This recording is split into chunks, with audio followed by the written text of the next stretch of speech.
So hey guys, in this video we will study Bohr's atomic model जो कि 1913 में आया था, जिसको प्रपोज किया था नील्स बोहर ने। और ये एक डैनिश फिजिसिस्ट थे। इनने एक्सप्लेन किया इस मॉडल में एटॉमिक स्टेबिलिटी और लाइन स्पेक्ट्रम, और यही दो मेजर लिमिटेशंस थे रदरफोर्ड मॉडल के, जो कि मैं समझा चुकी हूँ।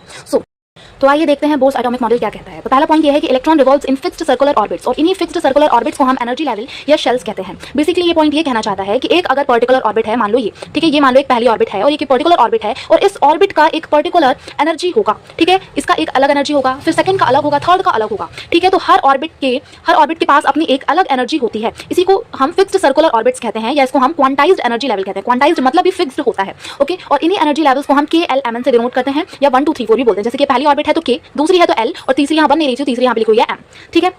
जब तक इलेक्ट्रॉन एक फिक्स्ड ऑर्बिट में है तो वो एनर्जी एमिट या एब्जॉर्ब नहीं करेगा। अगर इलेक्ट्रॉन मान लो इस ऑर्बिट में, K ऑर्बिट में है या K सब शेल में है, तो इसे हम बोल सकते हैं कि इलेक्ट्रॉन इसी ऑर्बिट में घूम रहा है, तो ये एनर्जी रिलीज नहीं करेगा और ना ही एब्जॉर्ब करेगा, ठीक है। वहीं पे अगर ये दूसरे ऑर्बिट में जंप करता है तभी ये एनर्जी रिलीज करेगा या एब्जॉर्ब करेगा, जैसे कि जो कि हमारा सेकंड पॉइंट कहता है। बेसिकली क्या कहता है कि एनर्जी इज एब्जॉर्ब्ड और emitted only when electron jumps between the orbits, ठीक है। अगर इन दोनों, ये क्या है, ये पहला ऑर्बिट है और ये दूसरा ऑर्बिट है, अगर इलेक्ट्रॉन इस ऑर्बिट से दूसरे ऑर्बिट में जंप किया तभी ये इलेक्ट्रॉन क्या करेगा, एनर्जी रिलीज करेगा या एमिट करेगा। अगर लोअर एनर्जी या बोल सकते हैं या लोअर एनर्जी सबशेल से या लोअर एनर्जी लेवल से हायर एनर्जी लेवल पे अगर ये जंप करता है तो एनर्जी क्या होगी, एब्जॉर्ब होगी। और वहीं पे हायर टू लोअर ऑर्बिट में जंप करेगा तो एनर्जी एमिट होगी, और पहले में क्या हो रही थी, एब्जॉर्ब हो रही थी, ठीक है। जैसे कि del E is equal to E2 minus E1। Del क्या बताता है, डेल चेंज बताता है, और इसी को हम H म्यू कह देते हैं। जहां पे हम देखते हैं कि डेल E है energy difference between the E2 and E1। E2 and E1 क्या है, एनर्जी ऑफ N1 और N2, ओके।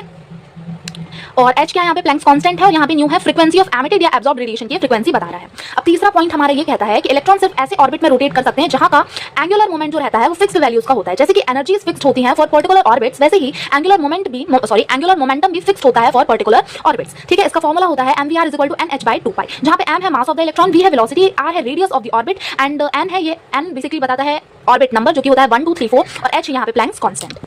आइए अब देखते हैं लिमिटेशंस ऑफ बोर्स मॉडल। पहला पॉइंट ये कहता है कि only works well for hydrogen like atoms, ऐसे एटम्स जिनके पास सिर्फ एक इलेक्ट्रॉन हो, नॉट फॉर मल्टीपल इलेक्ट्रॉन्स, ठीक है। ऐसे एटम्स जिनके पास एक इलेक्ट्रॉन हो, जैसे कि हीलियम, ठीक है, हीलियम के पास 2 है, इसने 1 लूज कर दिया तो बचा 1। लिथियम के पास 3 इलेक्ट्रॉन होते हैं, इसने 2 लूज कर दिए तो कितने बचा, 1 बचा, ठीक है। तो इन तीनों के लिए, मतलब हाइड्रोजन, हीलियम और लिथियम के लिए ये बोर्स मॉडल एप्लीकेबल है, बाकी मल्टी इलेक्ट्रॉन्स के लिए एप्लीकेबल नहीं है, ठीक है। ये इसका पहला लिमिटेशन हुआ। दूसरा ये हुआ कि ज़ीमान इफेक्ट नहीं बता पाया, और तीसरा ये है कि हाइजेनबर्ग अनसर्टेनिटी प्रिंसिपल भी ये फॉलो नहीं करता है, ठीक है। ये जो दो कॉन्सेप्ट हैं, ज़ीमान इफेक्ट और हाइजेनबर्ग अनसर्टेनिटी प्रिंसिपल, इसके लिए मैं अलग से वीडियो बनाऊंगी, ओके।